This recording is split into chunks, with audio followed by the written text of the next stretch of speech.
We're back with our Tokyo Series report presented by Guggenheim. Harold Reynolds on the field inside the Tokyo Dome. Took in both games, and it's been fun to chat with him about it.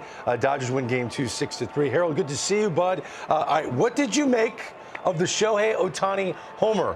What was your view like, and did you think it was clearly gone? Yeah, well, it was hit so high, you weren't sure it was going to have enough to get there. You remember the first inning, he hit a ball to the track. So the ball doesn't carry a whole lot in this dome. That ball, I'm telling you, I thought it was going to hit the roof. And then I didn't know if the rule was if it hit the baggie, it was a home run or not. And then seeing the replay, you realize obviously it's over the yellow line. The fan reached out, but they didn't know what was going on in the stands. I don't know if they have replay in Japanese baseball. So it was really people wondering, what are they doing? They're stalling. It was quite a scene in the stands, because you take away the home run from Mr. Ohtani here, that's big news. Hey, Harold, I want to touch a little bit on Sasaki. What was your initial impression of his stuff tonight? I'll tell you what, Dan, the one thing I wanted to see was watching the fastball, and it was explosive. He had in that bat, yeah, this is it right here. He threw 3 pitches over 100 miles an hour, and then it looked like he almost went into spring training mode, trying to figure out, can I throw that split for strikes and everything else?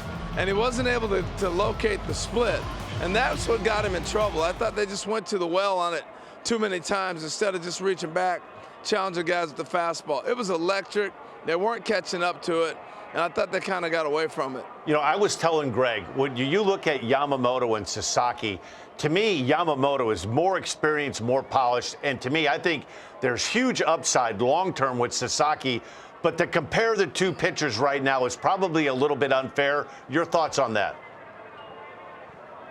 Oh, I totally agree with you. I don't think you can compare them right now, but I think Sasaki's upside is going to go further than we've seen a lot of guys go coming out of Japan or even back home in the States. This guy, by the end of the day, I say by the end of the season, is going to be one of the top 10 pitchers in baseball. He's just got that great of stuff. We watched him in Arizona when I don't think he had the nerves. He wasn't back in Japan pressing for the first game, and that split was unhittable.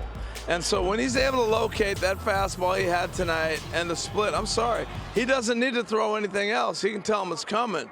I stood next to him, Dan, and I stand next to you and Greg, and I'm like looking up at you guys. He's right there at your height. He's a legit 6'5". He's already got some size to him, and he's got some presence. And that was the big thing to me, was the presence that he had and the composure. I think he's going to be a star. We're looking at a great one.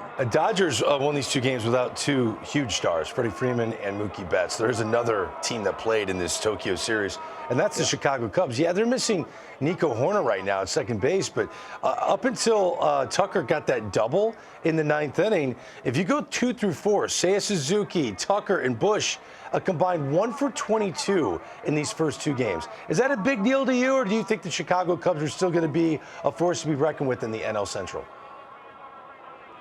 You know, the first thing I thought about was, I remember breaking spring training with the Padres, and I ended up getting traded to the Angels before we went on this trip I'm going to tell you about. We were going to open with Gladys, Maddox, and Smoltz. And you're sitting there going, I'm 0 for 15 before the season starts. And if the Cubs, you got to sit there and go, look what we faced. We're talking about the starters, but that bullpen is elite. The arms were amazing. So if I'm a Cub hitter, I got to sit back and go, who did we face in 2 games? It was overpowering stuff, and you're not going to see that all season long, not consecutive nights, consecutive days like they'd had to deal with here. So I'm not as concerned. I don't think we really know what they're capable of, because they saw elite, I mean elite stuff that I don't think they'll see the rest of the year like that, back to back to back. Are we going to see back to back to back Tokyo series? Is this going to get bigger? How do you see this down the line? Well, I tell you what, Guggenheim's going to bring them back here. You got the biggest star on the planet. If you were here to see the reception that Ohtani continues to get we will be coming back here. And it's not only Ohtani. They put on an amazing show. It was a combination of the Olympics, I'm sure the WBC, but to start the Major League season, I think we're going to see multiple teams come over here, but the Dodgers are going to be the headliners because of what you got. Greg, there was a scene right after the game. You had all the Japanese players. There was 5 Japanese players in this game. They came out for a team photo, and I'm telling you what, the place, nobody left. They saw these guys coming out. They stood there. It was amazing, and just a scene, I think, is something that we're going to continue to build on.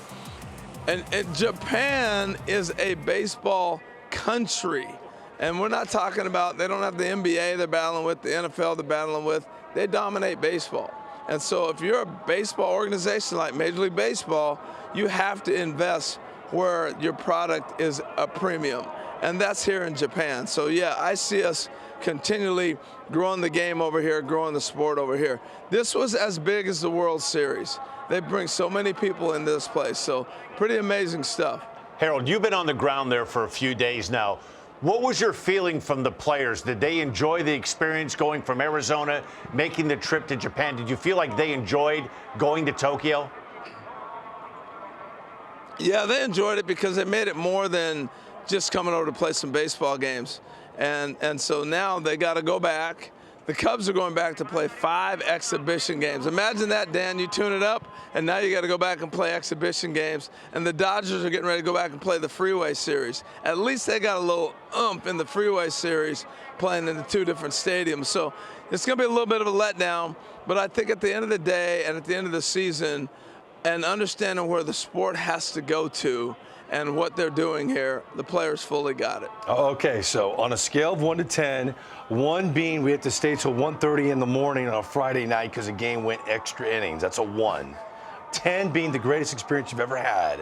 What would Harold Reynolds, how would you rank your Tokyo experience, 1 through 10? It's up there. I got a chance to bring my family over, so we got a chance to really do a lot of different things. Saw some of the palaces. The food was amazing, all that.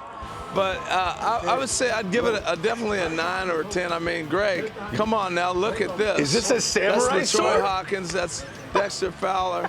Yeah, that's a samurai sword. I mean, I got a chance to do so many cool things. So yeah, it's up there on the scale of fun things to do. Great action shot right there, Harold. And this isn't even a Saturday Night Live skit. I mean, it was pretty cool stuff. Wow, my goodness, I could do a Greg's list on my favorite Harold in Tokyo pictures. I mean, they're everywhere. Harold, great stuff. I'm glad your beautiful family could enjoy the trip to Japan. Get home safe, and we'll be kickstarting the regular season here in this country pretty soon. Okay, bud?